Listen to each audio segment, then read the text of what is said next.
బంగ్లాదేశ్‌లో వ్యాపారం అనేటటువంటిది ఏదన్నా పెద్దదిగా సాగేది ఉంది అంటే ఏది విదేశాలకు కూడా ఎక్స్‌పోర్ట్ చేయగలిగేది బట్టల తయారీ.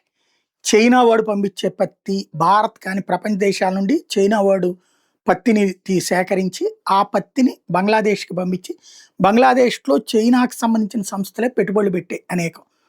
వాళ్ళు అక్కడ బట్టలు తయారు చేస్తారు. ఇప్పుడు ప్రపంచంలో టాప్ 1 బ్రాండ్స్ అన్నీ గూడా బంగ్లాదేశ్ నుంచి తయారవుతున్నాయి. ఈ మధ్యన మనం పీఎల్ఐ స్కీమ్‌లో భాగంగా భారతదేశంలో పత్తిని మనం చైనాకి అమ్ముకోవడం ఎందుకు, ఇక్కడే తీసుకుందాం అంటూ ఇక్కడున్నటువంటి ఇక్కడ సంస్థల్ని స్టార్ట్ చేసాం. అది బంగ్లాదేశ్‌కో దెబ్బ తగిలింది. ఓ పక్కన అక్కడ కరెంటు సంక్షోభం ఈ మధ్యన ఎక్కువైంది. రెండవది, నాణ్యమైన పత్తి ఆళ్ళకి దొరకట్లేదు. ఇప్పుడు మన పత్తి ఎప్పుడైతే మనం వాడేసుకుంటున్నామో, నాణ్యమైన పత్తి దొరకట్లేదు. దాంతో బట్టల తయారీలో ఓ సమస్య అవుతుంది. ఖర్చు ఎక్కువైపోతుంది.